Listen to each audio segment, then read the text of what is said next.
আমি মনে করি বাংলাদেশে যতদিন পর্যন্ত জাতীয় সংসদ নির্বাচন তত্ত্বাবধায়ক সরকারের অধীনে হবে ততদিন পর্যন্ত স্থানীয় সরকার নির্বাচনও একটা তত্ত্বাবধায়ক নির্দলীয় সরকারের অধীনে হওয়া উচিত।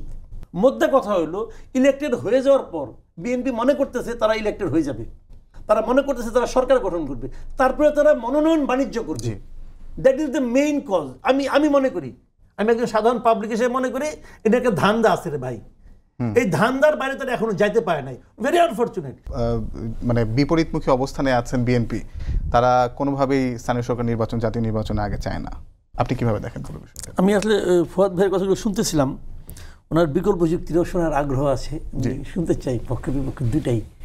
আর আমার নিজের একটা অবস্থান আছে এখানে, আমি কে কি চায় না চায়, বিএনপি কি চায় অথবা আপনার জামাত কি চায়, এটা নিয়ে আমি অতটা বদার না। বদার নেই কারণ সরকারও তো কিছু একটা চায়, সরকার কি চায় সেটাই হবে। তো আমার নিজের একটা অপিনিয়ন। সরকারও উপদেষ্টা আসিফ মাহমুদও স্থানীয় সরকার নির্বাচন আগে যাচ্ছে।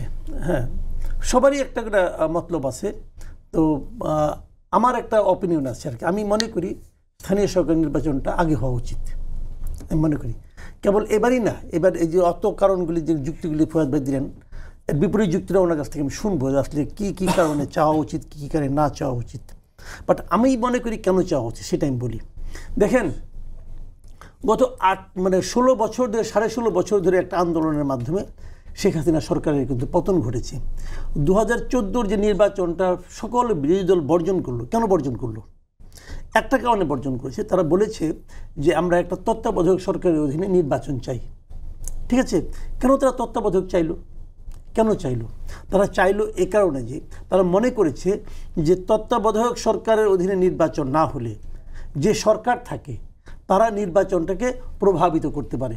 জি, এবং সরকার প্রভাবিত করলে সেই নির্বাচনটা অবাধ ও সুষ্ঠু হয় না। আচ্ছা, নির্বাচন অবাধ ও সুষ্ঠু না হলে কার ক্ষতি হয় বলেন তো? জনগণের ক্ষতি হয়। কারণ জনগণ যাকে নির্বাচিত করতে চায় তাকে নির্বাচিত করতে পারে না। সরকার যাকে নির্বাচিত করতে চায় সে নির্বাচিত হয়ে যায়। তাহলে জনগণের স্বার্থে কিন্তু আমরা তত্ত্বাবধায়ক সরকারটা চেয়েছি। তত্ত্বাবধায়ক সরকারের কাজটা কি? একটা অবাধ এবং সুষ্ঠু নির্বাচন করা। তাহলে স্থানীয় সরকার যদি এই নির্বাচনটা যদি একটা সরকারের, একটা দলীয় সরকারের অধীনে হয়, তো সেই নির্বাচনে কি আপনার একই রকম প্রভাব বিস্তার হবে না?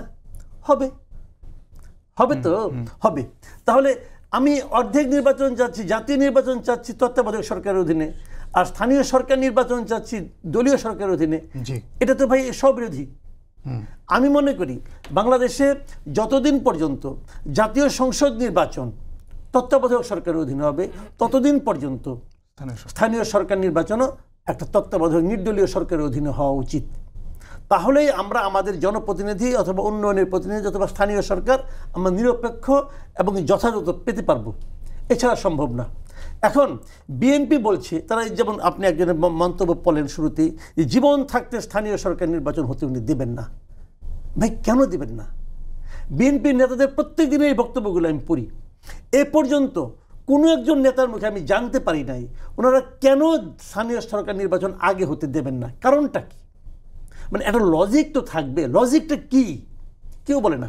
লজিকটা কি বলেন দেখি, কি লজিক তারা বলছে? মানে ফুয়াদ ভাই নিশ্চয়ই ওই সবাই ছিলেন যে প্রথম ঐক্যমত কমিশনের যে সভা, সেখানে বেরিয়ে কিন্তু বিএনপি পন্থী অনেক নেতা, বিএনপি এবং 12 দলীয় জোটের পক্ষ থেকে বলা হয়েছিল যে এই মুহূর্তে যদি স্থানীয় সরকার নির্বাচন দেওয়া হয় তাহলে দেশে একটি গৃহযুদ্ধের মতো পরিস্থিতি তৈরি হবে। কেন হবে? যদি স্থানীয় সরকারের গৃহযুদ্ধ হয় তাহলে তো জাতীয় সংসদ নির্বাচনের সময় আরেক গৃহযুদ্ধ হবে।